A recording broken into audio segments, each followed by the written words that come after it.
जब कश्मीर की घाटियों में सूरज डूबता है तो एक जादू सा हो जाता है। पहाड़ों के पीछे से सुनहरी रोशनी धीरे धीरे गायब हो जाती है और आसमान में गहरे नीले और बैंगनी रंग भर जाते हैं। दिन के उजाले में चहचहाने वाले पक्षी शांत हो जाते हैं और अपने घोंसलों में आराम करने चले जाते हैं। देवदार और चिनार के ऊंचे पेड़ अंधेरे में खड़े होकर एक दूसरे से फुसफुसाते हुए लगते हैं। जंगल की दुनिया बदल जाती है, एक शांत और रहस्यमयी जगह बन जाती है। यह वो समय है जब दिन के जीव सोने चले जाते हैं और रात के प्राणी जाग उठते हैं। जंगल में हवा ठंडी हो जाती है और एक अजीब सी खामोशी छा जाती है। ये खामोशी टूटने वाली होती है, लेकिन इंसानों की आवाजों से नहीं, बल्कि जंगल की अपनी आवाजों से। पत्तों की सरसराहट तेज हो जाती है, जैसे कोई छोटा जानवर झाड़ियों में से गुजर रहा हो। दूर कहीं से किसी तेंदुए की दबी हुई दहाड़ सुनाई दे सकती है, जो रात के शिकार के लिए निकल पड़ा है। चांदनी रात में बर्फ से ढकी चोटियां चांदी की तरह चमकती है और उनकी परछाई जंगल पर पड़ती है, जिससे हर चीज और भी रहस्यमयी लगने लगती है।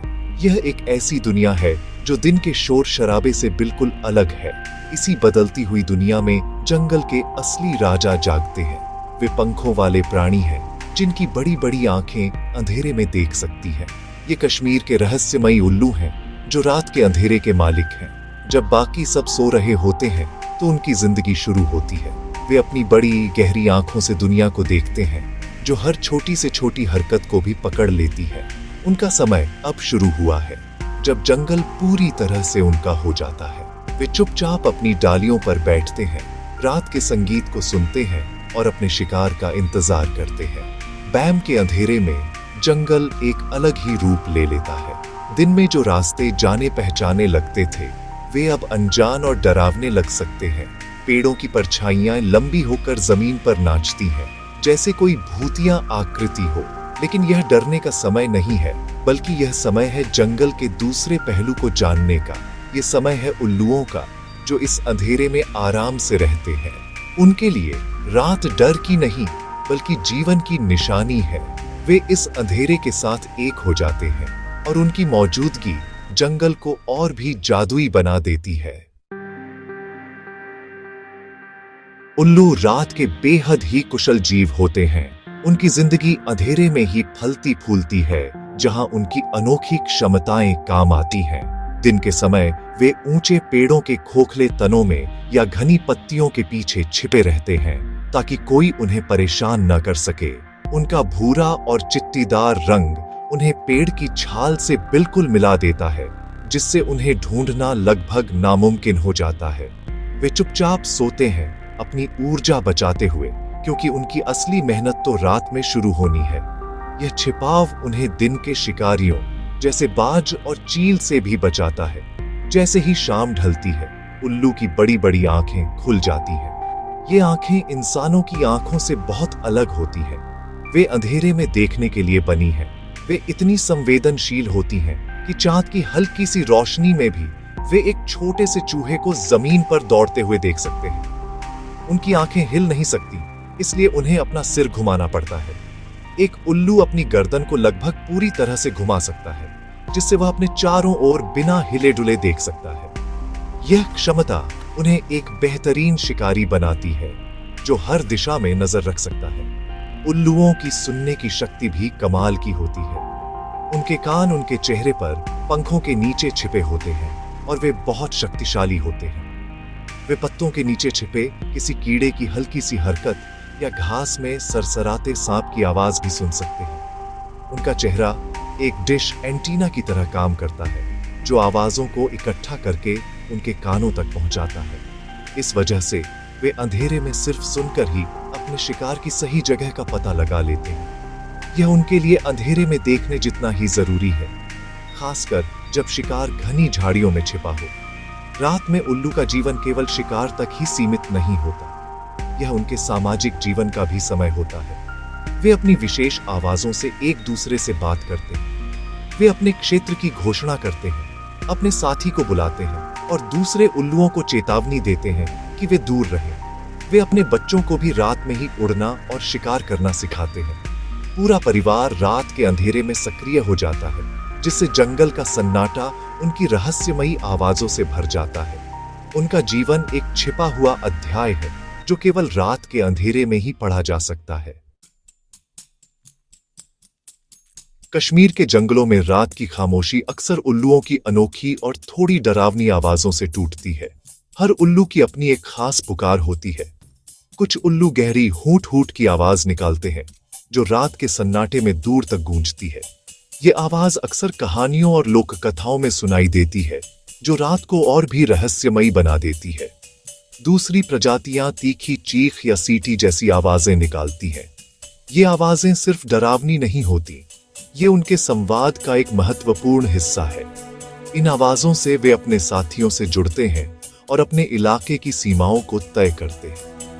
जब एक उल्लू शिकार के लिए निकलता है तो वह पूरी तरह से खामोश हो जाता है। उसके पंख इस तरह बने होते हैं कि उड़ते समय उनसे बिल्कुल भी आवाज नहीं होती। उनके पंखों के किनारे बहुत नरम और कंघी जैसे होते हैं जो हवा को चुपचाप काटते हैं। इस वजह से वे अपने शिकार के ऊपर से बिना कोई आहट किए गुजर सकते हैं। एक चूहा या खरगोश जब तक खतरे को महसूस करता है तब तक बहुत देर हो चुकी होती है। यह खामोश उड़ान उल्लू को जंगल का सबसे कुशल और गुप्त शिकारी बनाती है। एक ऐसा शिकारी जिसकी मौजूदगी का पता ही नहीं चलता। उल्लुओं का शिकार करने का तरीका बहुत सटीक और तेज होता है। वे ऊंची डाली पर बैठकर धैर्य से इंतजार करते हैं, अपनी तेज आंखों और कानों से जमीन पर नजर रखते हुए। जैसे ही उन्हें कोई शिकार नजर आता है वे चुपचाप उड़ान भरते हैं। अपने शिकार के ठीक ऊपर पहुंचकर वे अपने पंजों को आगे करते हैं। उनके पंजे बहुत मजबूत और नाखून बहुत तेज होते हैं जो एक ही झपट्टे में शिकार को पकड़ लेते हैं। वे छोटे जानवरों जैसे चूहे, छछूंदर, कीड़े और कभी-कभी छोटे पक्षियों का शिकार करते हैं। उनका यह तरीका इतना प्रभावी होता है कि शिकार को बचने का कोई मौका ही नहीं मिलता। कश्मीर के उल्लू इसलिए भी खास हैं क्योंकि वे हिमालय के ठंडे और ऊंचे वातावरण में रहने के लिए अनुकूलित हैं। यहाँ पाए जाने वाले हिमालयी वुड ऑल और यूरेशियन ईगल ऑल जैसी प्रजातियां इस क्षेत्र के लिए अद्वितीय हैं। उनकी मोटी पंखों की परत उन्हें कड़ाके की ठंड से बचाती है। वे यहाँ के पारिस्थितिकी तंत्र का एक महत्वपूर्ण हिस्सा हैं। उनकी रहस्यमयी पुकारें और खामोश शिकार की तकनीकें उन्हें कश्मीर के जंगलों का एक अनमोल और जादुई हिस्सा बनाती हैं, जो रात की कहानी को पूरा करते हैं।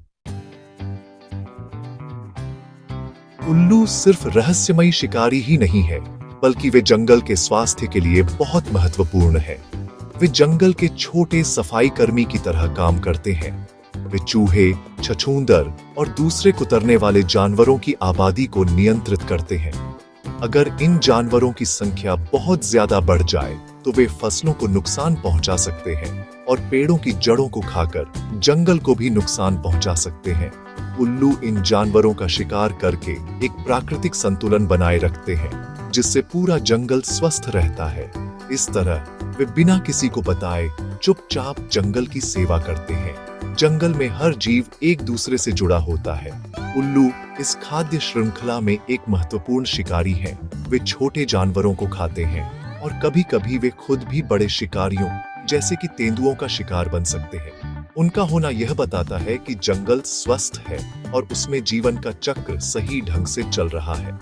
अगर किसी जंगल से उल्लू गायब हो जाए तो यह एक चेतावनी का संकेत है। इसका मतलब है कि या तो उनके रहने की जगह खत्म हो रही है या उनके भोजन में कमी आ गई है, जो पूरे पारिस्थितिकी तंत्र के लिए एक बुरी खबर है।